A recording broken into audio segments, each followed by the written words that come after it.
IAS पति को छोड़कर के नौकर से शादी की और नौकर ने 600 करोड़ रुपए की प्रॉपर्टी के लिए जिंदा दफना दिया। जी हाँ, 30 मई 1991 को शाम को 5:34 पर बेंगलुरु के रिचमंड रोड बंगले के ऊपर मुंबई से एक फोन आता है और फोन करने वाली लड़की सबा अपनी माँ के बारे में पूछती है। जी हाँ, सामने फोन पर श्रद्धानंद नाम का व्यक्ति जो सबा का सौतेला पिता था, वो बताता है कि आपकी माँ अमेरिका के रूजावेल्ट हॉस्पिटल के अंदर इलाज करवाने के लिए गई हुई है।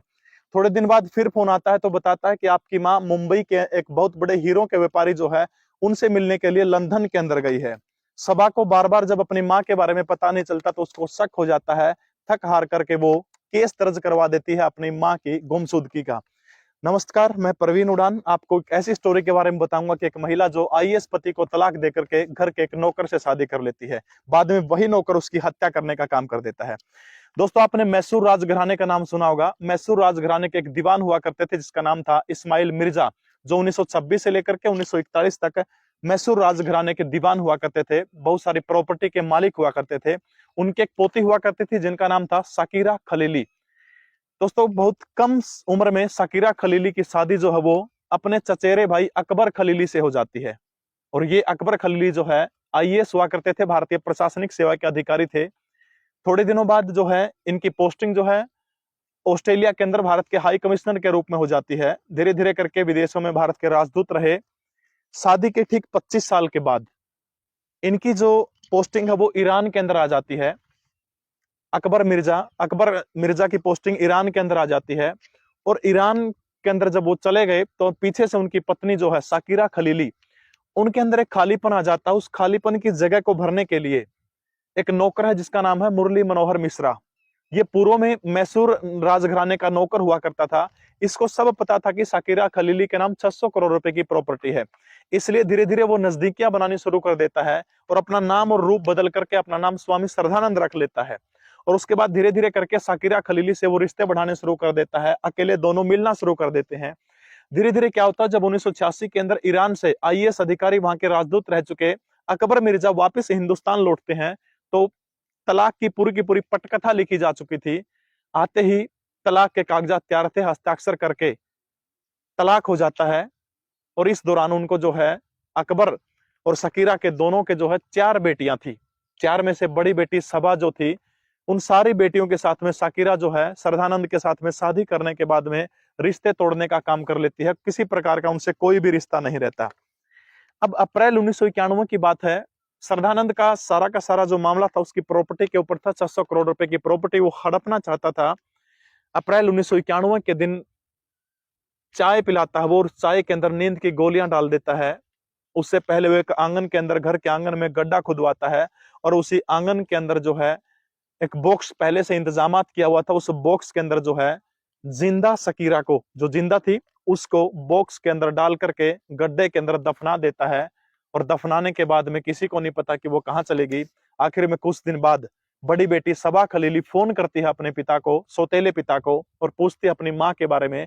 तो बार बार वो चकमा देता, कभी कहता है लंदन हीरो के व्यापारी से मिलने गई, कभी रूजावेल्ट हॉस्पिटल के अंदर इलाज करवाने गई है। सबा खलीली को शक हो जाता है कि उसकी माँ गुमशुदा है, इसलिए वो बेंगलुरु के अशोकनगर थाने के अंदर केस दर्ज करवाती है। पुलिस जब इस केस की तहकीकात के अंदर जाती है तो सबसे पहला शक जाता है श्रद्धानंद के ऊपर। लेकिन श्रद्धानंद बहुत तेज था। बातों ही बातों में उसने पुलिस को इस तरह से उलझा दिया कि पुलिस ये नहीं मान सकती थी कि आरोपी श्रद्धानंद है। इस बात को बीते हुए लगभग 3 साल गुजर जाते हैं। 1994 आ जाता है। बात है 29 अप्रैल 1994 की।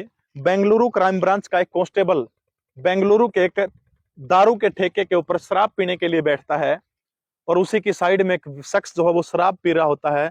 दोनों ज्यादा शराब पी लेते हैं। वो शख्स जो कांस्टेबल के पास में बैठा वो कहता है कि तुम जिस सकीरा खलीली को ढूंढ रहे हो वो तो जिंदा ही नहीं है।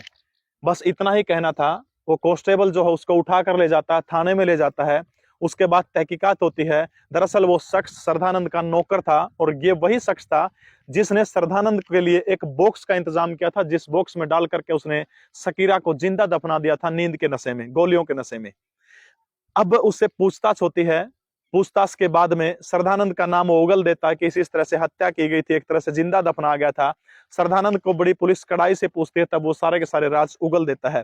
दरअसल ये शख्स जो शराब पी रहा था, उसका नौकर श्रद्धानंद का, इसको शराब पिलानी बेंगलुरु क्राइम ब्रांच के सिपाहियों ने शुरू की थी। धीरे धीरे उसको शराब का आदी बनाते गए और लगभग इसमें 6 महीने निकल जाते हैं। 6 महीने बाद वो फूट जाता है और सारा का चिट्ठा जो है पुलिस के सामने खोल कर रख देता है। अब उसके बाद में श्रद्धानंद को गिरफ्तार किया जाता है। गिरफ्तार करके उनको जेल में डाल दिया जाता है। धीरे धीरे 1994 से साल 2005 आ जाता है। 2005 में उसको फांसी की सजा होती है। लेकिन आपको भारतीय न्यायपालिका का पता है कि फांसी की सजा होने के बाद उसकी सजा जो थी वो उम्र कैद में तब्दील की जाती है। दोस्तों, ये हिंदुस्तान का एकमात्र ऐसा हिंदुस्तान का पहला मामला था जब डीएनए के आधार पर यह तय किया गया था कि मरने वाला कौन है। पहली बार हिंदुस्तान के अंदर कब्र की खुदाई करते समय वीडियो बनाने का काम किया गया था। ये पहले मामले थे। 2005 में उसके बाद वो याचिका लगाता है कि उसकी जो सजा जो है उम्र कैद कर दी जाए और ये बात सुप्रीम कोर्ट मान जाता है। तब उनकी जो कैद जो है वो आजीवन उम्र कैद के अंदर बीत जाती है। 2022 के अंदर 29 साल तक उस जेल के अंदर रहा और 2022 के अंदर उसने गुहार लगाई कि मैं बिना पैरोल के, यानी एक दिन भी मैंने जेल से बाहर का समाज नहीं देखा, 29 साल लगातार जेल में सड़ रहा हूं, मुझे पैरोल दी जाए, मुझे छोड़ दिया जाए, जैसे राजीव गांधी के हत्यारों को छोड़ने का काम किया गया है। लेकिन सुप्रीम कोर्ट ने इस बात को नहीं माना। आज भी 2023 के अंदर जो है श्रद्धानंद जेल के अंदर है। अभी इनके ऊपर एक वेब सीरीज बनी है जिसका नाम है डांसिंग ऑन द ग्रेव। ये दुनिया के 250 मुल्कों के अंदर रिलीज हुई है। दोस्तों, ये सच्ची कहानी आपको कैसी लगी कमेंट जरूर करें। जय हिंद, भारत माता की जय।